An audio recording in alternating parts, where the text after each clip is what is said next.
What up, everybody? It's the Well-Spoken Token, and yo, it's been too hard to contain myself. I had to make a video. There is so much awesome stuff coming out as of late. We've got The Last of Us, right? Based on Naughty Dog's original game for the PlayStation 3. That's been remastered, that's been redone, that's also got an awesome sequel that a lot of people, it's up and down with the characters, but I love The Last of Us. I love the IP, and now that it's got an HBO Max story, I cannot believe it. I'm like, whoa, this game that I played way back, that touched all of our souls, that put us in the hearts and minds of these individuals raging and trying to save their fucking lives. They're trying to escape an infection that's culled like over 70% of the populace. It's crazy, right? But it's the stuff of like legends, the stuff of movies, and it was all in a video game. We had a fantastic time with that. Naughty Dog deserves every ounce of praise, right? I mean, they've got all sorts of things under their belt, man. Crash Bandicoots, Jak and Daxter. Naughty Dog has been setting trends when it comes to, or setting trends, bettering trends. They've been killing it as far as the games have been going, man. And Last of Us and Last of Us 2 are no exception. So this show that's coming out, I haven't had a chance to watch it, so I'm gonna just go ahead and preface this now. This isn't a Last of Us show, because there's so much other stuff like Vox Machina season 2. That shit's incredible. Look at Vox Machina. Critical Role has adopted the love and the life, and I've talked about it in the previous videos. Critical Role has become like a cult fan based situation. Like it's got so many people that participate and that enjoy that particular like IP. Like the fact that this show has went from an online web series that people were just streaming and watching, 4 hours of content that people were just watching just to see these voice actors play their characters, right? And it went from a home game, like literally it was just like Matt Mercer and his friends, they got together. You know what, I always wanted to play D&D, you know, let's try to get that stuff together. And they all knew these people who were voice acting, and Matt Mercer, being the DM that he is, got them together and they started the home game that exploded into the now Amazon Prime series. There's so many things that are sprouted off of that, and I was just like, man, in the face of that, like as a content creator, as a person who's out here trying to make videos and talk about the things that I love and like make video game videos, all this stuff, it's like, wow, it's incredible what you do when you look at things in the scope of like, hey, this could be bigger. Like when you have that dream and it just grows and grows and grows. Being a creator, right, and seeing these monumental examples, right, to go from a humble game studio. I mean, mind you, Naughty Dog is a huge name, and Critical Role has made so much money. It's massively successful in multiple ways. Like it's built a community. Like I know I said it was a cult and things like that. That's just me being funny, because I was so resistant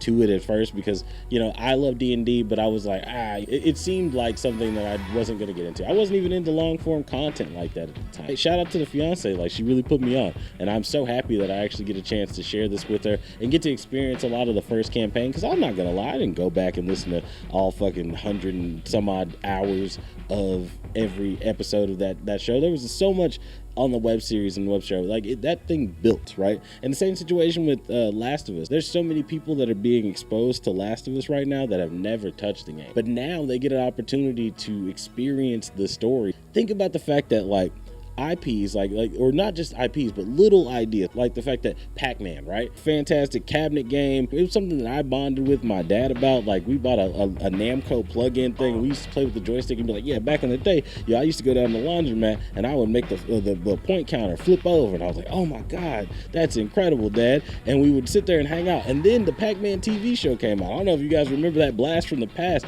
The Pac-Man TV show came out, and it was the entire IP. It was splayed out in front of us. There's Pac-Man, there's Mrs. Pac-Man, there's their child, like look, Blinky, and I can't remember Blinky, all the ghosts, like there was a lot of the ghosts had names, the same way like the Archie comics Sonic, right, that exploded into Sonic the Hedgehog 1 with Jim Carrey, and Sonic the Hedgehog 2 with Jim Carrey and Idris Elba. Look at the fact that like the crossover, it's such a small start, right? Or even if they get big, like the fact that they can continue to evolve, the longevity of some of these things, right? That the fact that like parents and children can both come together and bond over it as people continue to make different content about that. Another thing about that though is that the fact that like these audiences are continuing to follow these IPs. Once you amass a community, once you get enough people involved in the situation, then suddenly you have a lot of leveraging power. Like the fact that a group of voice actors that said, hey, we play D&D and we've managed to make a whole like company about that. We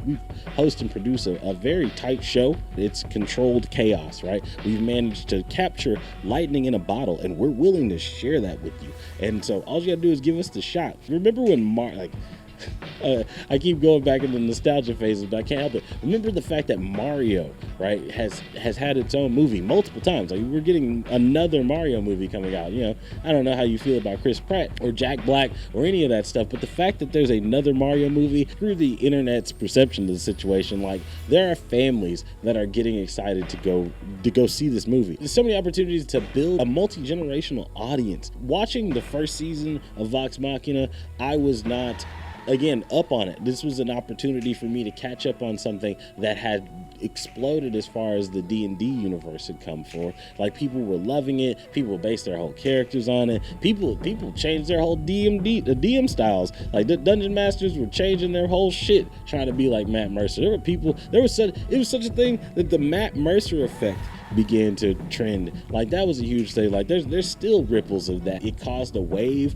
of people wanting to have these experiences, to try this kind of stuff out. It just the negative portion of that effect is that people were expecting regular people and not like, you know, trained and practiced voice actors, you know, people that get paid to do this. I mean, they weren't always paid, but like people who have basically put in the masterclass time. I mean, over 100 hours of solid improv, of solid reining in chaos. That shit builds character. Like they were able to take this whole 100 hours some odd, you know, show and turn it into an Amazon show that's doing really well.